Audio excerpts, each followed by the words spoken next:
Nothing in this podcast is intended as investment advice, and the people in this podcast may hold positions in the stocks they talk about. Do not buy any investment based solely on a tip or recommendation. Please do your own research.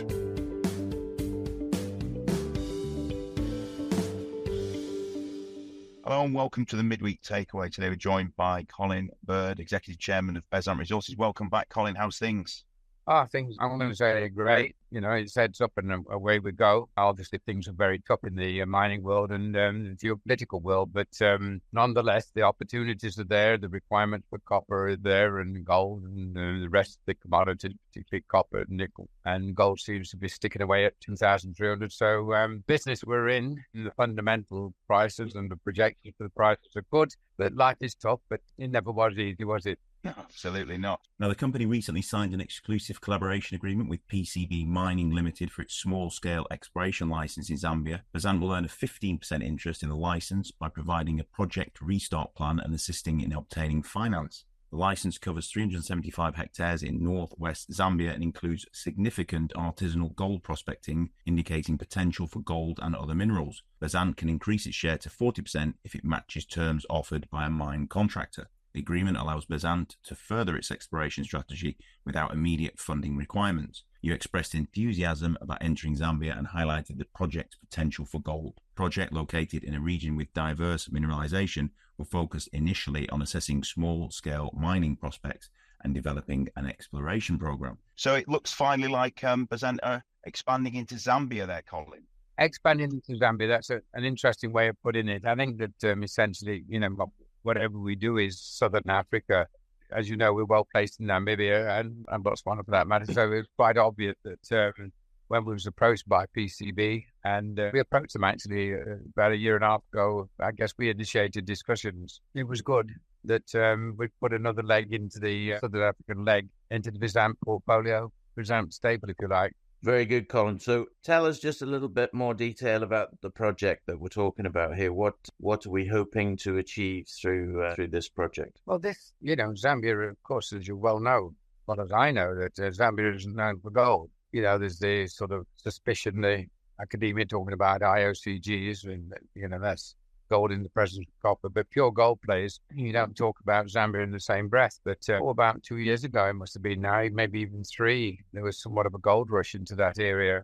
And the artisanal miners came in plenty. And there was some quite large nuggets of gold found, but that was all alluvial stuff. We sent a geologist there to have a look at it. Once we tentatively got your typical NDA agreement and got the rights to visit the property and review it. And our geologists were sort of cynical, so I think the one way of putting it, when they first went a few years ago, on the basis, like I've just said, that copper and Zambia is one thing, gold in Zambia is another thing. And there was a very sort of glassy-looking quartz, 6 meter wide or so, and they saw 3 visible gold in there, and so they cracked open the material, and the gold was actually free. So that was very encouraging, because often, the gold can be encapsulated, and you can have as much gold as you like, but the chance of getting it out is 0 or close on 0, or you don't get enough out could be cost. But no, this was quite free gold, and as I say, some huge nuggets found in the alluvials,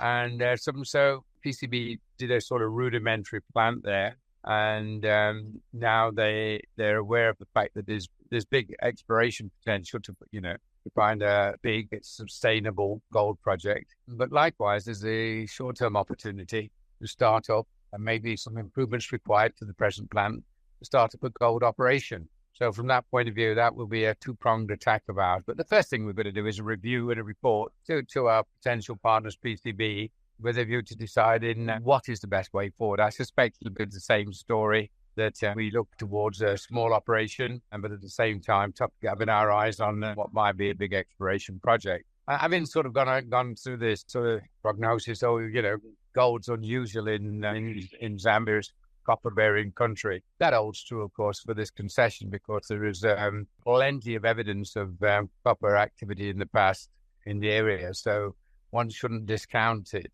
for copper potential as well. Situated just off the Thruston Fold, up towards the northwest. And then that's where the geology turns all funny, hence the interest in the northwest for Congolese type mineralization. And hence this, shall we say, no, we call it a phenomenon. It's a reality. It's off traditional copper belt, and the gold potential is there. It's being mined on an alluvial basis, so we've got a very good shot at a new gold project, and equally we don't discount copper. So we like it. It's a good deal. It's a cost-effective deal. We kind of offering our services as a mining company to go and review it. That costs us our sort of wages, computer modeling, and those sort of things, salaries and geological time, report writing, and then of course we've got a decision to make whether we want to go forward with it. So it's a deal structured for the times we live in, i.e., where cash is certainly king. What cash you've got to look after, and this project has been structured taking note of that. Okay, so any further movement on what's happening in Namibia with Hope and Gorup?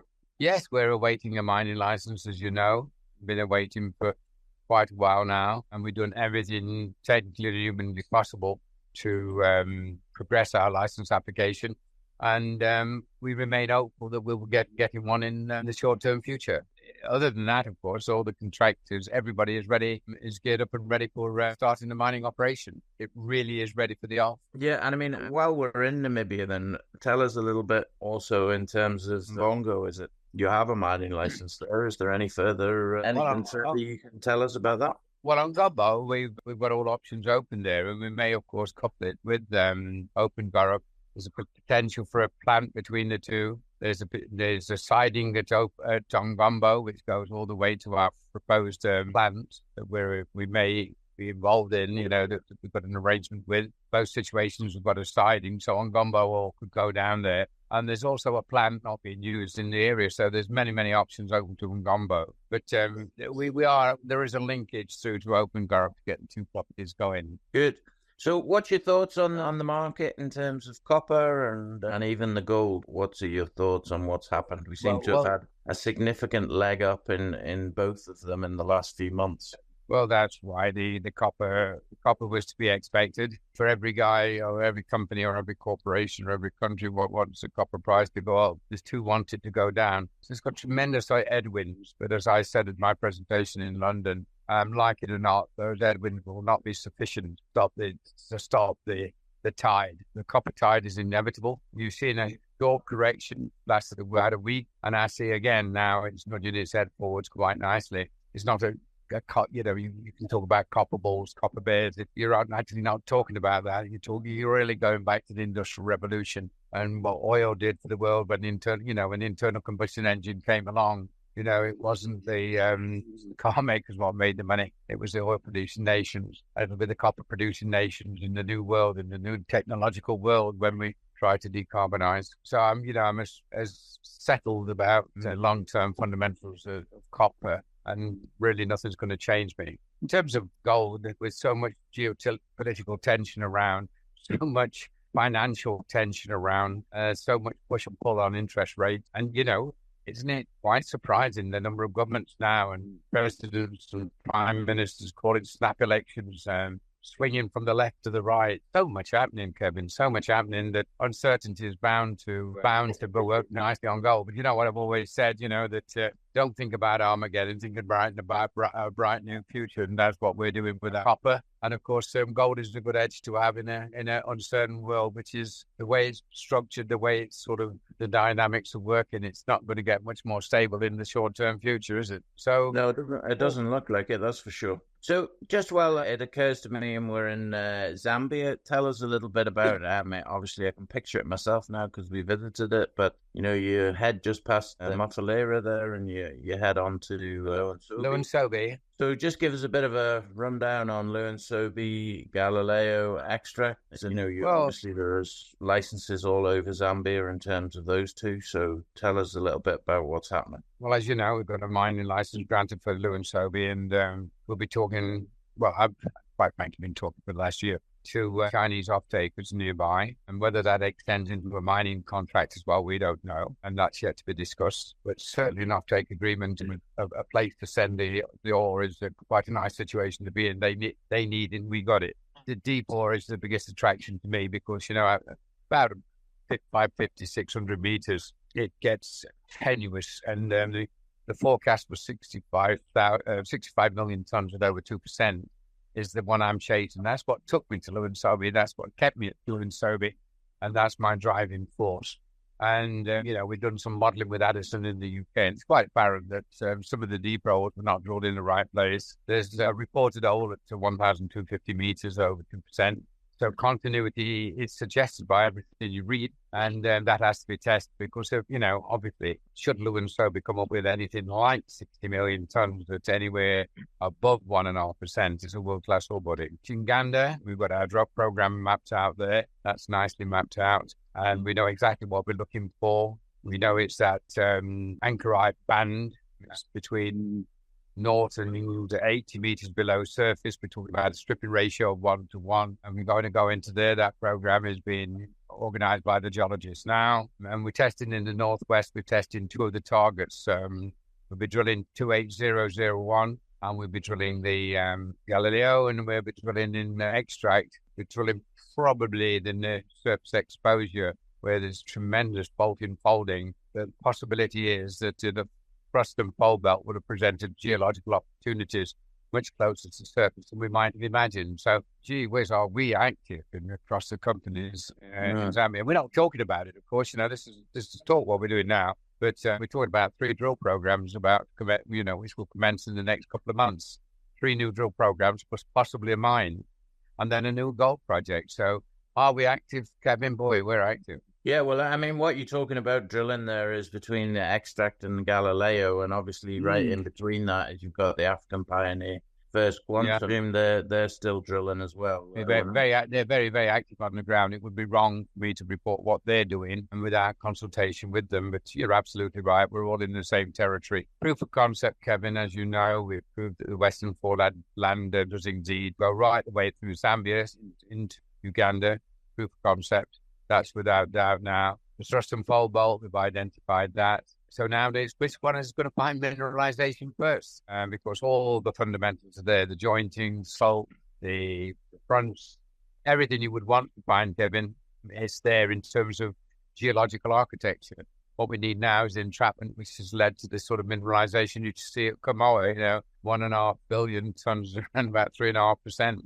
And we have to be confident. We just have to be confident because the amount of money that's been paid by companies just to go into the Western Foreland, into virgin territory, and quite frankly, is amazing. And, I've been able to turn down, I think it was $1 billion, so $35 billion for 35% a few years ago in the Western Foreland, and that hadn't been drilled. So we're into the right territory, right companies, and as you know, Galileo have cash, Extract has cash. And it's no good dancing, you've got to start doing more than dancing. So we're actually getting the drilling machine there. We're testing 28001 is a big license, very high potential in Galileo. And of course, we announced the other day those 2 licenses in Extract, and they're right in elephant country as well. And I don't like sort of blowing my own trumpet, but I am known that for the saying that if you're looking for elephants, go looking for where elephants have been found before. And Kamara is certainly an elephant, isn't it?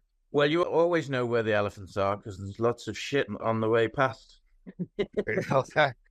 On the way to them, yeah, that's right. You could say that. And I mean, I suppose in a way that is the issue, isn't it? There is a lot of copper in Congo, or the Democratic Republic of Congo, which is just over the border. And as you said, only 60 kilometers away, there's a huge mine, probably the second biggest in the world, that effectively second richest, Kevin. In actual fact, if you actually got an aerial photograph, its footprint is quite modest. It is so high grade that it's not a big mine. I wouldn't describe it as a mega mine, but in terms of richness, this is the second richest mine. Yes. Yeah, we've got to find something similar, which geologically everybody thinks is more than probable. Certainly possible. So keep sticking the truth stick in the ground, and it'll happen, I'm sure. Yeah, well, I'm sort of more confident than that, and not as we, it's not as though. I mean, normally when you talk about junior mining companies, you're talking about raw concepts. Isn't it? What's the possibility of finding some more here? What we've got here is a system which is known to Kamara is only the first of what will be quite a few mines. We're talking about a country which produces one of the, is a key copper producer in the world. And we're talking about evidence of copper on surface, and we're talking about a system which supports it. So in terms of probability, we're not exactly at the casino. You're always at the casino with exploration to a certain degree, but we're not back in numbers, Kevin. It's black, red, or odd even. Yeah, no, I think the possibility or the probability of finding something is pretty high, as you said. It's not the 50-1 in the Grand National job. This is a even money win-lose situation. But the interesting thing is this is City of Troy in last week's derby. Yeah, but the interesting thing is you have got Extract Resources, Galileo, and African Pioneer all in the same area. The chances of one of them not finding it, I think, has got to be close to zero. One of them's going to find it. You know, even Ivanhoe have realized this by taking all the licenses in Angola, just over the border, you know, so they believe it's going to carry on and just move through that area. That's right. I mean, you know, if you look at the geological architecture, as I've said earlier, as I say, it's not rocket science. It's quite complex. One has to be a geologist to understand it. But the deposition, the volcanic action, all of the things what were happening in geological time, the Congo and Zambia, it's just I mean, you're talking about hundreds of millions of years versus recent history for political boundaries. So it's kind of nonsense to say, right, okay, draw a line there. That's where the Congo starts, and that's where you've got all your copper. Draw a line there, that's where Zambia starts, and there is no copper. You know, I mean, it's almost nonsense to say, like, you know, you look up the coast and you go from Yarmouth to Long Nidri, you know, that's the east coast of the United Kingdom, you know, and it's that's, what is that? Where is Long Nidri being in Scotland and Yarmouth being down the southern end, probably talking about 500 or 600 miles. We're talking a few kilometers here, of the, you know, 60 kilometers. When you talk about architecture, geological architecture, you're actually talking about all the predispositions and being in place. You're not talking about one missing. You're not talking about boxes we wish to be ticked. Every single box for the architecture has been ticked. Okay, well, we wish you luck, and we look forward to getting some results, both from this gold project in Bezant, which does sound very, very interesting from what you were saying, the size of some of these gold nuggets and the ability to increase the resource there looks pretty damn prospective. And yet we live in hope for Hope and Garb. That's right. Hope and Garb is well named, but we're very confident. And as you say, we regard ourselves as fortunate having got this. You know, as I say, it's just didn't pop out the blue again. We've been working on this gold project for a good couple of years now, and so it didn't just drop into our laps. We're the company to go to now. Everybody knows that when we get a project, we get stuck into it, not just get a project and then talk around it. We actually get stuck in. You won't believe, you know, I don't want to repeat myself, Kevin, but the activities, and, you know, I was talking to Martin this morning, and the geologists we've recruited 2 more, and they're all going out their various destinations. Drill contracts are being signed. We are really determined to make something of it, and we know we're in the right place. We know we're in the right place at the right time, and we know we're in the good commodity, and the right commodity. And I've all been people, project, and places. I'm as excited as I've been in my career about the prospects, and as downhearted as I've ever been in my career about why the market just isn't in coming on board to we juniors. But that's not my job, is it? I mean, you know, I'm as downhearted as like I'm just going to get on with it, and hopefully I'm going to make a major return to our shareholders. That's what the board's about. That's what the guys on the ground are about, and we're working flat out for our shareholders. Yeah, I'm sure it's going to come. But yeah, we will see. I think the market is changing, and also there's a big realization that there is a lot of resource in Zambia, and I think that you're positioned as well as you could imagine to try and make the most of that. So yeah.